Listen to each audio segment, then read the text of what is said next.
ವಾಲ್ಮೀಕಿ ಅಭಿವೃದ್ಧಿ ಹಗರಣದಲ್ಲಿ ಆಗಿರುವಂತಹ ಒಂದು ಹಗರಣ ಏನಿದೆ ಇದರಲ್ಲಿ ನಾಗೇಂದ್ರ ಈಗ ಆಲ್ರೆಡಿ ಇಡಿ ವಶದಲ್ಲಿದ್ದಾರೆ. ಒಂದು ಮೇಜರ್ ಅಪ್ಡೇಟ್ ಸಿಗ್ತಾ ಇದೆ. ಮತ್ತೊಬ್ಬರನ್ನ ವಶಕ್ಕೆ ಪಡೆಯಲಾಗಿದೆ. ಯಾರು ಅಂದ್ರೆ ನಾಗೇಂದ್ರ ಪತ್ನಿ ಅವರನ್ನ ಮಾಜಿ ಮಿನಿಸ್ಟರ್ ನಾಗೇಂದ್ರ ಪತ್ನಿ ಮಂಜುಳಾ ವಶಕ್ಕೆ ಪಡೆದುಕೊಂಡಿದ್ದಾರೆ ಇಡಿ ಅಧಿಕಾರಿಗಳು. ಬೆಂಗಳೂರಲ್ಲಿ ವಶಕ್ಕೆ ಪಡೆದು ಇಡಿ ಅಧಿಕಾರಿಗಳು ವಿಚಾರಣೆಯನ್ನ ಮಾಡ್ತಾ ಇದ್ದಾರೆ. ನಾಗೇಂದ್ರ ಕುಟುಂಬಕ್ಕೆ ಸುತ್ತಕೊಳ್ತಾ ಇದೆ ಇದು. ವಾಲ್ಮೀಕಿ ಅಭಿವೃದ್ಧಿ ನಿಗಮದಲ್ಲಿ ಆಗಿರುವಂತಹ ಹಗರಣ. ನಾಗೇಂದ್ರ ಬಂಧನದ ಬೆನ್ನಲ್ಲೇ ಪತ್ನಿಯನ್ನ ವಶಕ್ಕೆ ಪಡೆದಿರುವಂತದ್ದು. ವಾಲ್ಮೀಕಿ ಹಗರಣದ ಬಗ್ಗೆ ವಿಚಾರಣೆಯನ್ನು ಮಾಡಲಾಗ್ತಾ ಇದೆ. ಪತಿಯಂತೆ ಪತ್ನಿಯು ಅರೆಸ್ಟ್ ಆಗ್ತಾರಾ? ಕಾದ್ ನೋಡ್ಬೇಕು. ಇತ್ತೀಚೆಗಂತೂ ನಮ್ಮ ರಾಜ್ಯದಲ್ಲಿ ಕುಟುಂಬಗಳಿಗೆ ಚೆನ್ನಾಗಿ ಸುತ್ತಕೊಳ್ತಾ ಇದೆ ಒಂದೊಂದೇ ಪ್ರಕರಣಗಳು. ರೇವಣ್ಣ ಕುಟುಂಬದಲ್ಲಿ ನೋಡಿದ್ವಲ್ಲ ಏನೇನೆಲ್ಲ ಆಯ್ತು. ಅವರಿಬ್ಬರು ಮಕ್ಕಳು ಜೈಲಲ್ಲಿದ್ದಾರೆ. ರೇವಣ್ಣ ಜೈಲಿಗೆ ಹೋಗಿ ಬಂದ್ರು. ಭವಾನಿಯವರಿಗೂ ಕೂಡ ಬಂಧನದ ಭೀತಿ ಇತ್ತು. ಈಗ ನಾಗೇಂದ್ರ ಫ್ಯಾಮಿಲಿ ಅದು ವಾಲ್ಮೀಕಿ ಅಭಿವೃದ್ಧಿ ನಿಗಮದಲ್ಲಿ ಆಗಿರುವಂತಹ ಭ್ರಷ್ಟಾಚಾರದ ಪ್ರಕರಣಕ್ಕೆ ಸಂಬಂಧಪಟ್ಟಂತೆ ನಂಗೇನು ಗೊತ್ತಿಲ್ಲ ಅಂತ ಹೇಳ್ತಾ ಇದ್ರು ನಾಗೇಂದ್ರ. ಈಗ ಅವ್ರ ಪತ್ನಿನ ವಶಕ್ಕೆ ಪಡ್ಕೊಂಡಿದ್ದಾರೆ. ಅವ್ರನ್ನ ವಿಚಾರಣೆ ಮಾಡಲಾಗ್ತಾ ಇದೆ. ಬೆಂಗಳೂರಿನ ರಾಮ್ಕಿ ಅಪಾರ್ಟ್ಮೆಂಟ್ ನಿಂದ ವಶಕ್ಕೆ ಪಡೆದಿದ್ದಾರೆ ಇಡಿ ಅಧಿಕಾರಿಗಳು. 94 ಕೋಟಿ ಅಕ್ರಮದ ಬಗ್ಗೆ ವಿಚಾರಣೆಯನ್ನ ಮಾಡಲಾಗ್ತಾ ಇದೆ. ನಿಮ್ಗೇನಾದ್ರೂ ಮಾಹಿತಿ ಗೊತ್ತಿತ್ತಾ? ಹಾಗೆ ಈ ಲಿಂಕ್ಸ್ಗಳಿದಾವಲ್ಲ, ಈಗ ಇವರ PA ಅದರ ಜೊತೆಗೆ ಇನ್ನು ಇವ್ರ ನೆಂಟರುಗಳು ಕೆಲವರು ಪಾತ್ರಧಾರಿಗಳಿದ್ದಾರೆ. ಅವ್ರ ಬಗ್ಗೆನೂ ಕೂಡ ವಿಚಾರಣೆ ಮಾಡಲಾಗ್ತಾ ಇದೆ. ಏನೋ ಒಂದು ಲೀಡ್ ಸಿಕ್ಕಿರುತ್ತೆ ಇಡಿ ಅಧಿಕಾರಿಗಳಿಗೆ ಇವರ ಪತ್ನಿಯ ವಿಚಾರಕ್ಕೆ ಸಂಬಂಧಪಟ್ಟಂತೆ. ಅವರ ಅಕೌಂಟ್ಗೂ ಕೂಡ ಏನಾದರೂ ಟ್ರಾನ್ಸ್ಫರ್ ಆಗಿರ್ಬೋದೇನೋ ಗೊತ್ತಿಲ್ಲ. ಯಾವುದಾದ್ರೂ ಒಂದು ಲೀಡ್ ಸಿಕ್ಕಿರುತ್ತೆ. ಹಂಗಾಗಿ ಇವರನ್ನ ವಶಕ್ಕೆ ಪಡ್ಕೊಂಡಿದ್ದಾರೆ.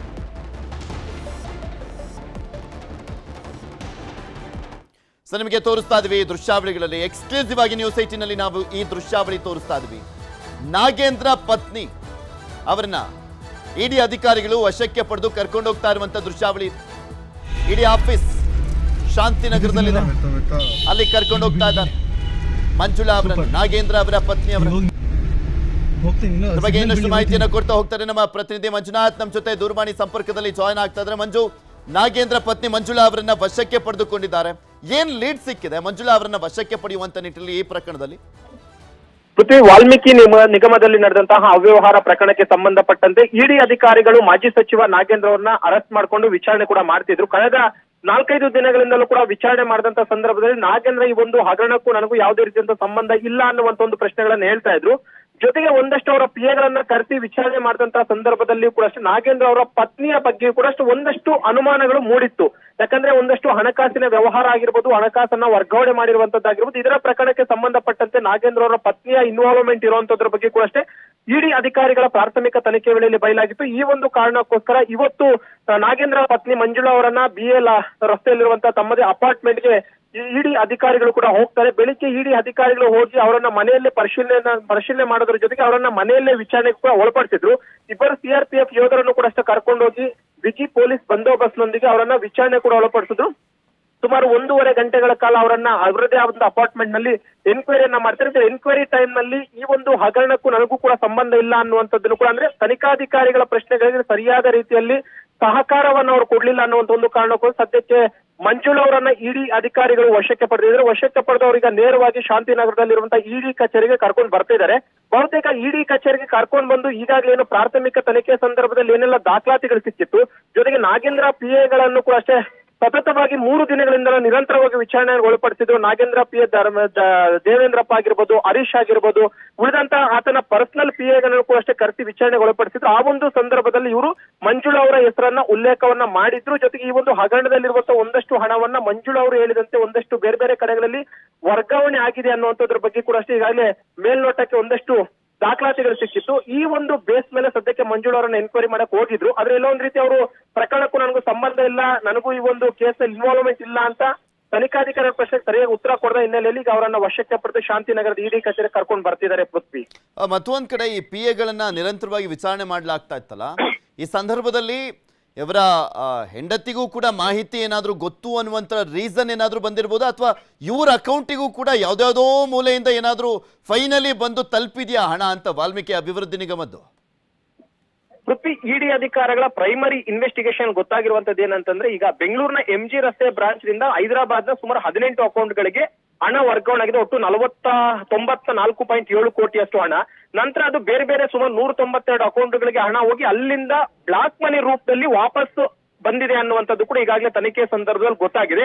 ಆ ಹಣವನ್ನ ಯಾರೆಲ್ಲ ಪಡ್ಕೊಂಡಿದ್ರು ಅನ್ನುವಂಥದ್ರ ಬಗ್ಗೆ ಕೂಡ ಈಗಾಗಲೇ ಸಾಕಷ್ಟು ಮಾಹಿತಿಗಳನ್ನ ಕಲೆ ಹಾಕಿದ್ರು. ಜೊತೆಗೆ ಪ್ರಮುಖವಾಗಿ ಹಣದ ವ್ಯವಹಾರದ ಕುರಿತಾಗಿ ನಾಗೇಂದ್ರ ಅವರು PA ಅತಿ ಹೆಚ್ಚಿನ ಮಾಹಿತಿ ಇತ್ತು. ಯಾಕಂದ್ರೆ ಇವರೇ ಕೆಲವರು ನೇರವಾಗಿ ಹೋಗಿ ಒಂದಷ್ಟು ಹಣವನ್ನು ಕೂಡ ಅಷ್ಟೇ ಕಲೆಕ್ಟ್ ಮಾಡ್ಕೊಂಡಿರುವಂತಹ ಒಂದು ಅನುಮಾನ ಕೂಡ ಅಷ್ಟೇ ಇಡಿ ಅಧಿಕಾರಿಗಳಿಗೆ ಪ್ರಾಥಮಿಕ ತನಿಖೆ ಸಂದರ್ಭದಲ್ಲಿ ಬಯಲಾಗಿತ್ತು. ಆ ಒಂದು ಕಾರಣಕ್ಕೋಸ್ಕರ ಸದ್ಯಕ್ಕೆ ಈ ಒಂದು PA ಅತಿ ಹೆಚ್ಚಿನ ಎನ್ಕ್ವೈರಿಯನ್ನ ಮಾಡಿದ್ರು. ಸತತ 3 ದಿನಗಳಿಂದಲೂ ಕೂಡ ನಿರಂತರವಾಗಿ ಬೆಳಿಗ್ಗೆಯಿಂದ ಸಂಜೆವರೆಗೂ ಕೂಡ ಅಷ್ಟೇ 3 ಜನ PA ಕೂಡ ವಿಚಾರಣೆಗೆ ಒಳಪಡಿಸಿದ್ರು. ಈ ಒಂದು ಸಂದರ್ಭದಲ್ಲಿ ಅವರು ಕೊಟ್ಟಂತಹ ಮಾಹಿತಿಯ ಮೇಲೆಗೆ ಸದ್ಯಕ್ಕೆ ಮಂಜುಳಾ ಅವರನ್ನ ವಶಕ್ಕೆ ಪಡೆದಿದ್ದಾರೆ ಅನ್ನುವಂಥದ್ದು ಈಗಾಗಲೇ ಗೊತ್ತಾಗ್ತಾ ಇದೆ. ಬಹುತೇಕ ಈ ಒಂದು ಹಗರಣಕ್ಕೂ ಮಂಜುಳಾ ಅವ್ರಿಗೂ ಇರುವಂತಹ ಲಿಂಕ್ ಆದ್ರೂ ಏನು, ಒಂದ್ ವೇಳೆ ಹಣಕಾಸಿನ ವ್ಯವಹಾರವನ್ನ ಮಂಜುಳಾ ಅವರೇ ಮಾಡಿದ್ರೆ ಅಥವಾ ಅವ್ರದ್ದೇ ಯಾವ್ದಾದ್ರು ಪರ್ಟಿಕ್ಯುಲರ್ ಆದಂತ ಅಕೌಂಟ್ಗೆ ಏನಾದ್ರು ಹಣ ಟ್ರಾನ್ಸಾಕ್ಷನ್ ಆಗಿತ್ತಾ ಅಥವಾ ಅವ್ರದ್ದೇ ಆದಂತ ಹೆಸರಿನಲ್ಲಿ ಏನಾದ್ರು ಇವರು ಪ್ರಾಪರ್ಟಿಯನ್ನ ಬೇರೆ ಕಡೆ ಖರೀದಿ ಮಾಡಿದ್ರೆ ಅನ್ನುವಂಥದ್ದು ಈಗ ಇನ್ವೆಸ್ಟಿಗೇಷನ್ ಮಾಡಬೇಕಾಗಿದೆ. ಆ ಒಂದು ಕಾರಣಕ್ಕೋಸ್ಕರ ಸದ್ಯಕ್ಕೆ ಮಂಜುಳಾ ಅವರನ್ನ ಇಡಿ ಅಧಿಕಾರಿಗಳು ವಶಕ್ಕೆ ಪಡೆದಿದ್ದಾರೆ. ಯಾಕಂದ್ರೆ ಅವರ ಮನೆಯಲ್ಲಿ ಸುಮಾರು 1.5 ಗಂಟೆಗಳ ಕಾಲ ಎನ್ಕ್ವೈರಿಯನ್ನ ಮಾಡಿದಂತ ಸಂದರ್ಭದಲ್ಲಿ ಅವರು ಸರಿಯಾದ ರೀತಿಯಲ್ಲಿ ಸಹಕಾರ ಕೊಟ್ಟಿಲ್ಲ. ಆ ಒಂದು ಬೇಸ್ ಮೇಲೆ ಸದ್ಯಕ್ಕೆ ಅವ್ರನ್ನ ಇಡಿ ಕಚೇರಿ ಕರ್ಕೊಂಡು ಬರ್ತಿದ್ದಾರೆ. ಬಹುತೇಕ ನಾಗೇಂದ್ರ ಅವರ ಮುಂದೆ ತನ್ನ ಹೆಂಡತಿಯನ್ನು ಕೂಡ ವಿಚಾರಣೆ ಮಾಡುವಂತಹ ಸಾಧ್ಯತೆಗಳು ಕೂಡ ಹೆಚ್ಚಾಗಿದೆ. ಮಂಜು, ಇಲ್ಲಿ ವಿಚಾರಣೆ ಮಾಡುವಂತ ಸಂದರ್ಭದಲ್ಲಿ ಕೆಲವೊಮ್ಮೆ ಎಮೋಷ್ನಲಿ ಕೂಡ ಬಾಯ್ ಬಿಡಿಸುವಂತ ಕೆಲಸ ಆಗುತ್ತೆ. ಯಾಕೆಂದ್ರೆ ಯಾವುದೇ ವ್ಯಕ್ತಿ ಆದ್ರೂ ಕೂಡ ಅಷ್ಟೇ, ತಾನು ತಪ್ಪು ಮಾಡಿದನೋ ಇಲ್ವೋ ಅಕಸ್ಮಾತ್ ಆ ಸಂದರ್ಭದಲ್ಲಿ ವಿಚಾರಣೆ ಮಾಡ್ಬೇಕಾದ್ರೆ ಏನು ಹೇಳ್ದೇ ಇದ್ರು ಅವ್ರ ಮನೆಯವ್ರನ್ನ ಯಾರನ್ನಾದ್ರೂ ಕರ್ಕೊಂಬಂದಂತ ಸಂದರ್ಭದಲ್ಲಿ ಕಂಪ್ಲೀಟ್ಲಿ ಡೌನ್ ಆಗ್ಬಿಡ್ತಾರೆ. ಯಾಕೆ ಬೇಕು ಇವ್ರನ್ನೆಲ್ಲ ಮತ್ತೆ ಜೈಲಿಗೆಲ್ಲ ಹಾಕೋದು, ಯಾಕೆ ಬೇಕು ಅರೆಸ್ಟ್ ಮಾಡೋದು, ಯಾಕೆ ಬೇಕು ಅಂತ ಡೌನ್ ಆಗಿ ಮಾಹಿತಿಯನ್ನ ಹೊರಗೆ ಹೇಳುವಂತ ಸಾಧ್ಯತೆ ಇರುತ್ತೆ. ಆ ಕಾರಣನೂ ಇರ್ಬೋದಾ, ಎಮೋಷ್ನಲಿ ಅಟ್ಯಾಕ್ ಮಾಡುವಂತ ತಂತ್ರನ ಆ ಭಾಗ ಆಗಿರುತ್ತಾ ಇದು ಕೂಡ? ಪೃಥ್ವಿ, ಇನ್ವೆಸ್ಟಿಗೇಷನ್ ಅಲ್ಲಿ ಇದು ಕೂಡ ಸಾಧ್ಯ ಇದೆ. ಯಾಕಂದ್ರೆ ಒಂದ್ ಕಡೆ ಅದು ಇನ್ವಾಲ್ವ್ಮೆಂಟ್ ಇದೆ ಅನ್ನುವಂಥದ್ದು ತನಿಖಾಧಿಕಾರಿಗೆ ಏನಾದ್ರೂ ಡೌಟ್ ಬಂದ್ರು ಕೂಡ ಅಷ್ಟೇ ಕರೆಸಿ ಅವ್ರನ್ನ ಎನ್ಕ್ವೈರಿ ಮಾಡಬಹುದು. ಇಲ್ಲ ಅನ್ನಂತ ಪಕ್ಷದಲ್ಲಿ ಇವರು ಅವರ ಹೆಂಡತಿ ಆಗಿದ್ದಂತ ಕಾರಣಕ್ಕೋಸ್ಕರ ಇವರ ವ್ಯವಹಾರದ ಕುರಿತಾಗಿ ಇವರೆಲ್ಲಾದ್ರೂ ಮನೆಯಲ್ಲಿ ಅವ್ರ ಹತ್ರ ಚರ್ಚೆಯನ್ನ ಮಾಡಿದಾರ, ಅಥವಾ ಇವರ ಹಗರಣದ ಬಗ್ಗೆ ಎಲ್ಲಾದ್ರೂ ಅವರು ಮಾತುಕತೆಯನ್ನ ಮಾಡಿದಾರ, ಅಥವಾ ಈ ಒಂದು ಹಗರಣ ನಡೆದಂತ ಸಂದರ್ಭದಲ್ಲಿ ಹಾರ್ಡ್ ಕ್ಯಾಶ್ ರೂಪದಲ್ಲಿ ಏನಾದ್ರೂ ಮನೆಗೆ ದುಡ್ಡು ತಗೊಂಡ್ ಬಂದಿದಾರ, ಅಥವಾ ಇವ್ರು ಬೇರೆ ಬೇರೆ ರೀತಿಯಂತ ವ್ಯವಹಾರಗಳೇನಾದ್ರೂ ಮಾಡಿದ್ರ ಅನ್ನುವಂಥದ್ದನ್ನ ಹೆಂಡತಿ ಮುಖಾಂತರವಾಗಿ ಕೂಡ ಮಾಹಿತಿ ಕೇಳುವಂತ ಒಂದು ರೀಸನ್ ಕೂಡ ಇರಬಹುದು. ಅಥವಾ ಹೆಂಡತಿಯನ್ನ ಇನ್ವಾಲ್ವ್ಮೆಂಟ್ ಇರುವಂತದ್ದು ಮೇಲ್ನೋಟಕ್ಕೆ ಗೊತ್ತಾಗಿದ್ದು ಅದಕ್ಕೆ ಸೂಕ್ತ ಸಾಕ್ಷ್ಯಾಧಾರಗಳೇನೋ ಸಿಕ್ಕಿದಂತ ಸಂದರ್ಭದಲ್ಲಿ ಕೂಡ ಅಷ್ಟೇ ಅವರನ್ನ ಕರೆಸಬಹುದು. ಕೆಲವೊಂದು ಕಡೆ ಅವ್ರನ್ನ ಇಡಿ ಕಚೇರಿಗೆ ಕರ್ಕೊಂಡು ಬಂದ್ರು ಕೂಡ ಅಷ್ಟೇ ನೇರವಾಗಿ ನಾಗೇಂದ್ರ ಅವರ ಮುಂದೆನೆ ಅವರನ್ನ ಇಂಟ್ರಾಗೇಷನ್ ಕೂಡ ಮಾಡಬಹುದು. ಯಾಕಂದ್ರೆ ಎಮೋಷನಲಿ ಫೀಲ್ ಆದಂತ ಅಂದ್ರೆ ತನ್ನ ಫ್ಯಾಮಿಲಿಯನ್ನು ಕೂಡ ಅಷ್ಟೇ ಇರುತ್ತೆ ಇನ್ವೆಸ್ಟಿಗೇಷನ್ ಮಾಡ್ತಿದ್ದಾರೆ, ಇದು ಅವಶ್ಯಕತೆ ಇತ್ತ ನನಗೆ ಅಂತ ಹೇಳ್ಬಿಟ್ಟು ಆತ ಈ ಹಗರಣದಲ್ಲಿ ಏನಾದ್ರು ಆತನ ಪಾಲಿದ್ದಂತ ವೇಳೆಯಲ್ಲಿ ಅದನ್ನ ತಪ್ಪೊಪ್ಕೊಳ್ಳುವಂತ ಸಾಧ್ಯತೆಗಳು ಕೂಡ ಅಷ್ಟೇ ಇರುತ್ತೆ. ಆದ್ರೆ ಇಲ್ಲಿ ಪ್ರಮುಖವಾಗಿ ಇಡಿ ಅಂತಹ ಒಂದು ಕೇಂದ್ರ ತನಿಖಾ ಸಂಸ್ಥೆಗಳು ಯಾವುದೇ ಒಬ್ಬರನ್ನ ವಶಕ್ಕೆ ಪಡೆದು ಕರ್ಕೊಂಡು ಬರ್ತಿದ್ದಾರೆ ಅಂತಂದ್ರೆ ಬಹುತೇಕ ಅವರ ಇನ್ವಾಲ್ವ್ಮೆಂಟ್ ಈ ಒಂದು ಪ್ರಕರಣದಲ್ಲಿ ಇದೆ ಅನ್ನುವಂಥದ್ದು ಹೇಳ್ಬೋದು. ಯಾಕಂದ್ರೆ ಆ ಇನ್ವಾಲ್ವ್ಮೆಂಟ್ ಇಲ್ಲ, ಕೇವಲ ಆಕೆಯಿಂದ ನಾನು ಹೇಳಿಕೆಯನ್ನ ಪಡ್ಕೊಳ್ಬೇಕು ಅಂತ ಏನೋ ತನಿಖಾಧಿಕಾರಿ ಅನ್ಕೊಂಡಿದ್ರೆ ಅವ್ರಿಗೊಂದು ನೋಟಿಸ್ ಅನ್ನ ಸರ್ವ್ ಮಾಡಬಹುದಾಗಿತ್ತು. ಈ ರೀತಿಯಾಗಿ ಈ ಪ್ರಕರಣದ ಕುರಿತಾಗಿ ನಿಮ್ಮ ಬಳಿ ಮಾಹಿತಿ ಇದೆ ಅಂತ ನಮ್ಗೆ ಅನುಮಾನ ಇದೆ, ಆ ಬೇಸ್ ಮೇಲೆ ನೀವು ಇನ್ವೆಸ್ಟಿಗೇಷನ್ ಬರಬೇಕು ಅಂತ ಹೇಳ್ಬಿಟ್ಟು ಒಂದು ನೋಟಿಸ್ ಅನ್ನ ಸರ್ವ್ ಮಾಡಬಹುದಾಗಿತ್ತು. ಆದ್ರೆ ಮಂಜುಳಾಗೆ ಯಾವುದೇ ರೀತಿಯಂತ ನೋಟಿಸ್ ಅನ್ನ ಇಡಿ ಅಧಿಕಾರಿಗಳು ಕೊಟ್ಟಿಲ್ಲ. ಬದಲಾಗಿ ಕಳೆದ 3 ದಿನಗಳಿಂದ ನಾಗೇಂದ್ರ PA ಸತತವಾಗಿ ಎನ್ಕ್ವೈರಿ ಮಾಡಿದಂತ ಸಂದರ್ಭದಲ್ಲಿ ಈಕೆಯ ಇನ್ವಾಲ್ವ್ಮೆಂಟ್ ನ ಬಗ್ಗೆ ಆಗಿರ್ಬೋದು ಅಥವಾ ಹಣಕಾಸಿನ ವ್ಯವಹಾರ ಮತ್ತು ಹಣಕಾಸಿನ ಟ್ರಾನ್ಸಾಕ್ಷನ್ಸ್ ಬಗ್ಗೆ ಆಗಿರ್ಬೋದು ಮಂಜುಳಾ ಅವರಿಗೆ ಮಾಹಿತಿ ಇತ್ತು ಅನ್ನುವಂಥದ್ದು ಈಗಾಗಲೇ ತನಿಖೆ ಸಂದರ್ಭದಲ್ಲಿ ಬಯಲಾಗಿತ್ತು ಅನ್ನುವಂಥದ್ರ ಬಗ್ಗೆ ಮಾಹಿತಿ ಗೊತ್ತಾಗ್ತಾ ಇದೆ. ಆ ಬೇಸ್ ಮೇಲೆ ಮಂಜುಳಾಗೆ ನೋಟಿಸ್ ಕೊಡದೆ ಏಕಾಏಕಿ ಅವರ ಮನೆಗೆ ಹೋಗಿದ್ರು, ಮನೆಗೆ ಹೋಗ್ಬಿಟ್ಟು ಅವರನ್ನ ವಿಚಾರಣೆಗೆ ಒಳಪಡಿಸಿದ್ರು. ವಿಚಾರಣೆಗೆ ಒಳಪಡಿಸಿದಂತ ಸಂದರ್ಭದಲ್ಲಿ ತನಿಖೆಗೆ ಸಹಕಾರ ಮಾಡಲಿಲ್ಲ ಅಂತ ಹೇಳ್ಬಿಟ್ಟು ಈಗ ಅವರನ್ನ ವಶಕ್ಕೆ ಪಡೆದು ಕರ್ಕೊಂಡು ಬರ್ತಾ ಇದ್ದಾರೆ. ಆಕೆಯನ್ನು ಕೂಡ ಕರ್ಕೊಂಡು ಬಂದಿದ್ದಾದಂತ ಬಳಿಕ ಇಡಿ ಅಧಿಕಾರಿಗಳು ತಮ್ಮ ಬಳಿ ಏನಾದ್ರೂ ತನಿಖೆ ಸಂದರ್ಭದಲ್ಲಿ ಸಿಕ್ಕಂತಹ ದಾಖಲಾತಿಗಳೇನಿರುತ್ತೆ ಆ ದಾಖಲಾತಿಗಳನ್ನ ಬೇಸ್ ಆಗಿ ಇಟ್ಕೊಂಡು ಅವ್ರನ್ನ ಇಂಟ್ರಾಗೇಷನ್ ಮಾಡ್ತಾರೆ. ಒಂದ್ ವೇಳೆ ಏನಾದ್ರೂ ನಾಗೇಂದ್ರ ಮತ್ತು ಮಂಜುಳಾ ಇಬ್ಬರನ್ನೂ ಕೂಡ ಅಷ್ಟೇ ಜೊತೆಯಾಗಿ ಇನ್ವೆಸ್ಟಿಗೇಷನ್ ಮಾಡಬೇಕು, ಜೊತೆಯಾಗಿ ಇನ್ವೆಸ್ಟಿಗೇಷನ್ ಮಾಡಿದಂತ ಸಂದರ್ಭದಲ್ಲಿ ಒಂದಷ್ಟು ಸತ್ಯಾಂಶಗಳು ಹೊರಬರುತ್ತೆ ಅಂತ ಏನಾದ್ರು ತನಿಖಾಧಿಕಾರಿಗೆ ಅನ್ಸಿದ್ರೆ ಅವ್ರನ್ನ ಮುಂದೆನೆ ನೇರ ಕೂಡಿಸ್ಕೊಂಡು ಇನ್ವೆಸ್ಟಿಗೇಷನ್ ಕೂಡ ಮಾಡಬಹುದು. ಆದ್ರೆ ಸದ್ಯಕ್ಕೆ ಮಂಜುಳಾ ಅವರನ್ನ ಓರ್ವ ಇಡಿ ಮಹಿಳಾ ಅಧಿಕಾರಿ ಮತ್ತು ಇಬ್ಬರು CRPF ಯೋಧರ ಒಂದು ಭದ್ರತೆಯೊಂದಿಗೆ ಅವರನ್ನ ನೇರವಾಗಿ ಇಡಿ ಕಚೇರಿ ಕರ್ಕೊಂಡು ಬರ್ತಾರೆ. ಇಡಿ ಕಚೇರಿ ಕರ್ಕೊಂಡು ಬಂದ್ಬಿಟ್ಟು ಅವರನ್ನು ಕೂಡ ಇಂಟ್ರಾಗೇಷನ್ ಶುರು ಮಾಡ್ತಾರೆ. ಪೃಥ್ವಿ, ಓಕೆ ಮಂಜು, ಹಾಗೆ ಸಂಪರ್ಕದಲ್ಲಿರಿ, ಮತ್ತಷ್ಟು ಮಾಹಿತಿಯನ್ನ ಪಡ್ಕೊಳ್ತಾ ಹೋಗ್ತೀನಿ. ನೋಡ್ತಾ ಇದ್ರಲ್ಲ, ನಾಗೇಂದ್ರ ಪತ್ನಿಯನ್ನ ಕೂಡ ವಶಕ್ಕೆ ಪಡೆಯಲಾಗಿರುವಂತದ್ದು ಮಂಜುಳಾ ಅವರನ್ನ.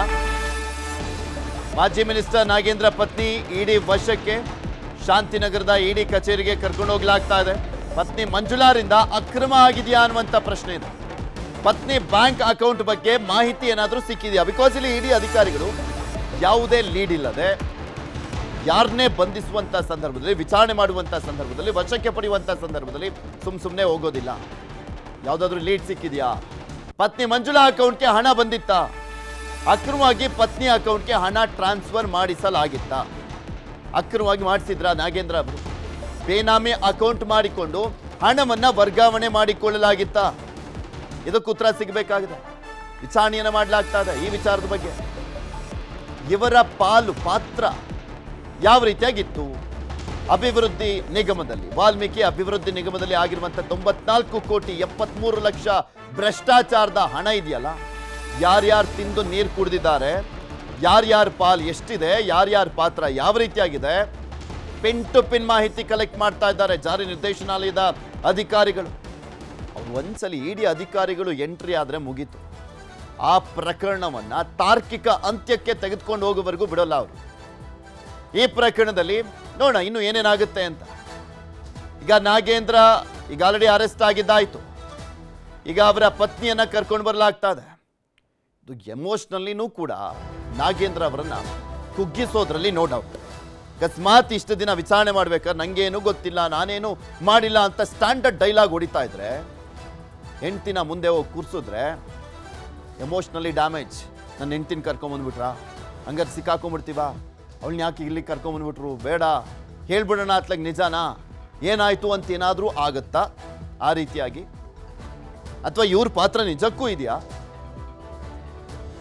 ಇವ್ರ ಪಾತ್ರ ನಿಜಕ್ಕೂ ಇದ್ರೆ ಅದು ಯಾವ ರೀತಿಯಾಗಿ, ಅದಕ್ಕೂ ಕೂಡ ಉತ್ತರ ಸಿಗಬೇಕಾಗಿದೆ. ಇದ್ರ ಬಗ್ಗೆ ಇನ್ನಷ್ಟು ಮಾಹಿತಿಯನ್ನ ಪಡ್ಕೊಳ್ಳೋಣ. ಮಂಜು, ಇಲ್ಲಿ ನೋಡ್ತಾ ಇದೀವಿ ನಾವು, ಅಂದ್ರೆ ಯಾವುದಾದ್ರೂ ಬೇನಾಮಿ ಅಕೌಂಟು, ಆ ಬೇನಾಮಿ ಅಕೌಂಟಿಗೂ ಕೂಡ ಏನಾದರೂ ಇವರ ಲಿಂಕ್ ಇರುವಂಥದ್ದು ಅಥವಾ ಇವರ ಅಕೌಂಟಿಗೆ ಏನಾದರೂ ಹಣ ಬಂದಿರುವಂಥದ್ದು, ಈ ರೀತಿಯಾಗಿ ಸಹಜವಾಗಿ ಸಾಕಷ್ಟು ಪ್ರಶ್ನೆಗಳು ಮೂಡ್ತಾ ಹೋಗುತ್ತೆ. ಬಿಕಾಸ್ ಇಡಿ ಅಧಿಕಾರಿಗಳು ಒಂದ್ಸಲಿ ಯಾವುದಾದ್ರೂ ಒಂದು ಪ್ರಕರಣದಲ್ಲಿ ಕೈ ಹಾಕಿದ್ರೆ ಪಿನ್ ಟು ಪಿನ್ ಮಾಹಿತಿಯನ್ನು ಕಲೆಕ್ಟ್ ಮಾಡ್ತಾರೆ. ಅದಕ್ಕೆ ಇಡಿ ಅಂದರೆ ಭಯ. ಯಾರಾದರೂ ಕದ್ದು ಕೊಳ್ಳೆ ಹೊಡೆದಿರುವಂಥ ದುಡ್ಡು ಮಾಡಿರುವಂಥವ್ರಿಗೆ ಇಡಿ ಅಂದರೆ ಒಂದು ರೀತಿಯಾಗಿ ಭಯ.